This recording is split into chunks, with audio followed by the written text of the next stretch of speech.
రోజున మా నాన్నగారు పరిచర్యకి ఒక ఊరిలో ఉన్నారు. ఆ ఊరి పేరు సానాపూర్. ఆనుగుంది, సానాపూర్, బస్సాపూర్, ఇంకా ఆ చుట్టుపక్కల ప్రాంతాల్లో పరిచర్య ఉండేది. మరి మా ఊరు నుంచి, శ్రీరామ్ నగర్ నుంచి అక్కడికి ఇంచుమించు ఒక 50 కిలోమీటర్ల పైనే ఉంటుంది. సైకిల్ మీద వెళ్ళేవారు. సో ఆదివారం సాయంకాలం అక్కడికి వెళ్ళి అక్కడ ఆరాధన చేసుకుని అక్కడే ఉండి సోమ మంగళవారాల పరిసర ప్రాంతంలో సంఘాన్ని దర్శించేవారు. ఆ రాత్రి సానాపూర్లో మరి వారు వాక్యం చెప్పి ప్రార్థన చేసిన తర్వాత భోంచేసి మరి నిద్రపోయారు. నిద్రించిన పిమ్మట ఆయనకు ఒక కల వచ్చింది. ఆ కలలో ఆయన మీద నుంచి ఒక లారీ వెళ్ళిపోయింది. ఆయన మీద నుంచి ఒక లారీ వెళ్ళిపోయింది.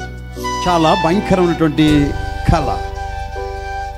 మెలకు వచ్చి చాలా గాబరపడుతున్నారు. ఏంటి కళ ఇలా వచ్చింది, ఏం జరగబోతుంది, ఏంటి పరిస్థితి అని ఆందోళన చెందారు. నాన్నగారు చెప్పిన సాక్ష్యం ఏంటంటే, ప్రార్థించారంటే తర్వాత మళ్ళీ పడుకున్నారు. మరుసటి రోజు నాన్నగారు 4 యవ్వనస్తులు కలిసి వారు హంపీకి వెళ్తున్నారు. హంపీకి వెళ్ళాలి. సానాపూర్ నుంచి హంపీకి వెళ్ళాలంటే తుంగభద్ర నది దాటాలి. అప్పుడు వంతెన లేదు, ఇప్పుడు వంతెన కట్టారు. అప్పుడు వంతెన లేదు, బుట్టలు ఉంటాయి కదండి, ఆ బుట్టల్లో ఆ నది దాటేవారు. సో చాలామంది నాన్నగారితో పాటు 4 యవనస్తులు, కరపత్రికలు ఉన్నాయి, బైబిల్ సంచి ఉంది. మరి వాళ్ళందరూ ఎక్కారు. కొంతమంది ప్రయాణం చేసే వాళ్ళు కూడా ప్రయాణికులు ఎక్కారు. అది వర్షాకాలం, నది ఉధృతంగా ప్రవహిస్తుంది. ఆ బుట్ట వెళ్తున్నప్పుడు మధ్యలోకి వచ్చేసరికి ఆ బుట్టలోకి నీళ్ళు వస్తున్నాయి. ఆ బుట్టలోకి నీళ్ళు వస్తుంటే కొన్ని నిమిషాలకి ఆ బుట్ట సకానికి నీళ్ళు వచ్చేస్తే ఆ తెడ్డి వేసేవాడు నీటిలో దూకేశాడు. బుట్టను వదిలిపెట్టి ఏం చేశాడండి, నడిపించే నాయకుడు ఏం చేశాడు, దూకేసి వాడు ఈత కొడుతున్నాడు. వెంటనే మిగతా వాళ్ళు కూడా భయపడి ఈత వచ్చే వాళ్ళందరూ కూడా దూకేశారు. మా నాన్నగారితో వెళ్ళిన 4 యవనస్తులు, సువార్త సేవకు సహకారం వాళ్ళు కూడా వాళ్ళు కూడా దూకేశారు. మా నాన్నగారు నట్టేట వదిలేశారు. నట్టేట ఆ బుట్టలో వదిలేశారు. ఇప్పుడు బుట్టను నడిపించే వాళ్ళు లేదు. ఆ ప్రవాహ ఉధృతానికి నీళ్లు ఎక్కువైపోయి ఆ బుట్ట మునిగిపోయింది. మా నాన్నగారు కూడా ఆ నదిలో మునిగిపోయారు. అటువైపు నుంచి ఇటువైపు నుంచి, ఆ నది అటువైపు నుంచి జనాలు చూస్తూ కేకలు వేస్తున్నారు. కానీ నాన్నగారికి ఈత రాదు. ఆయన కొట్టుకుంటూ వెళ్ళిపోతున్నారు. మీరు ఎప్పుడైనా కానీ ఆ ప్రాంతానికి వెళ్ళినప్పుడు ఆ సేతువే అంటారు, ఆ ప్రాంతంలో మీరు చూస్తే అటువైపు ఇటువైపు కూడా సుడిగుండాలు ఉన్నాయి, జాగ్రత్త అని కన్నడలో, ఇంగ్లీష్లో, తెలుగులో కూడా రాసి ఉంటుంది. సుడిగుండాలు ఉన్నాయి, జాగ్రత్త. అంటే నది వెళుతుంది ఉధృతంగా, కానీ ఇటువైపు ఏమున్నాయండి, సుడిగుండాలు ఉన్నాయి. దేని బిడ్డలారా, ఈ 4 యవనస్తులు నాన్నగారిని రక్షించాలని వారు ఈత కొట్టుకుని బయటికి వెళ్ళిపోయి, వాళ్ళకి తెలుసు ఆ నది కొద్దిగా ముందుకెళ్ళిన తర్వాత, ఒక 1/2 కిలోమీటర్ ముందుకెళ్ళిన తర్వాత అది ఇలా అడ్డం తిరుగుతుంది అనమాట అండి, ఎల్ షేప్లో తిరుగుతుంది. ఎవరైనా కానీ చనిపోతే, ఎవరైనా ఎండిపోయినటువంటి చెక్కలు కానీ, చెట్టులు కానీ, లేకపోతే వస్తువులు కానీ అవి తేలతాయి. ఆ టర్నింగ్లో ఆ మూలకు వస్తాయి అనమాట. వీళ్ళు అనుకున్నది ఏంటంటే, అట్లీస్ట్ బాడీని అక్కడ పట్టుకుందామని వీళ్ళు బయటకు వచ్చి పరిగెట్టి ఆ కార్నర్లోకి వెళ్ళి నిలబడ్డారు. మరి ఎప్పుడు నాన్నగారికి బైబిల్ సంచి అంటే బట్ట సంచి ఉండేది, అందులో బైబిల్ ఉంది, పాటలు పుస్తకం, కాళ్ళకి అవాయి చెప్పులు ఉన్నాయి. మునిగిపోయారు. మొత్తం మీద వీళ్ళు అక్కడ దిగి నాన్నగారిని పట్టుకుని బయటకు తీసుకొస్తే పూర్తిగా నీళ్లు తాగేసి పొట్టంతా, కడుపంతా ఉబ్బిపోయింది.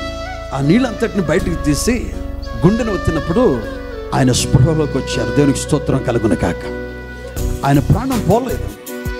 ఈ విషయం ఎందుకు చెప్తున్నానంటే, అద్భుతం ఆయన బ్రతికి ఉండడం, అద్భుతం సుడిగుండంలోకి ఆయన దేహం వెళ్లకుండా ఉండడం, అద్భుతం ఎప్పుడైనా కానీ మీరు ఆదమరిచి నీళ్ళలో ములిగితే కాళ్ళకి అవాయి చెప్పులుంటే ఒక్క క్షణం ఉండవు కాళ్ళకి. మీరు ఈత కొట్టాలన్నా కాలువలో కానీ నదిలో కానీ అవాయి చెప్పులతో మీరు కానీ ఈత కొడితే 2 నిమిషాలు కాదు 2 క్షణాలు కూడా అవాయి చెప్పులు కాళ్ళకు ఉండవు. కానీ ఆ రోజున ఎంత దూరం, కానీ అవాయి చెప్పులు కాళ్ళకున్నాయి. ఆ బట్ట సంచి, ఆ బైబిల్ సంచి, ఆ బైబిల్ పాటల పుస్తకం కూడా భుజానికే ఉంది. అంటే ఆ మునిగిపోయిన స్థితిలో ఎవరు ఆ చెప్పుల్ని అలాగే ఉంచారు, ఎవరు ఆ భుజానుకున్న సంచిని అలాగే ఉంచారు. ఆశ్చర్యం. దేవుడు ముందే చూపించాడు. నేను బిడ్డలారా, అటువంటి పరిస్థితుల్లో కూడా వాళ్ళు మళ్ళీ ఆ హంపీలో పత్రికలు పంచి సువార్త ప్రకటించి వచ్చారంటే దేవునికి స్తోత్రం కలుగునగాక. జీవిత ప్రయాణంలో చాలా డిసాస్టర్స్, చాలా కష్టాలు వస్తాయి. కానీ దేవుడు నీ జీవితాన్ని డిజైన్ చేశాడు. ఎవరండి? ఫ్యాషన్ డిజైనర్ కాదు. నీ జీవితాన్ని డిజైన్ చేసింది, నీ డ్రెస్ని డిజైన్ చేసింది, నీ గమ్యం ఎవరు? Almighty Elohim, the creator, El Shaddai, Yahweh.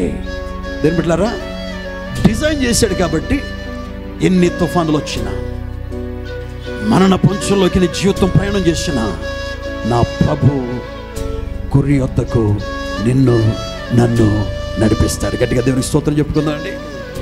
మీరు అనొచ్చు, pastor John, I'm in difficulty, beyond difficulties, my situation is worse than a danger. Pastor, it's not difficulty, it's not danger, it's a disaster. It's a భయంకరమైన విపత్తు అండి. మీకు అర్థం కాదని మీరు అనుకోవచ్చు. సహోదరి సహోదరుడా, డోంట్ వరీ, చింతించద్దు. నువ్వు దేవుని కంపెనీలో ఉన్నావు. హల్లెలూయా. ఎవరి సమూహంలో ఉన్నావు? నీ సమూహం ఎవరిది? ఎవరి సైన్యంలో ఉన్నావు? దేవుని సమూహంలో ఉన్న. దేవునికి స్తోత్రం కలుగును గాక.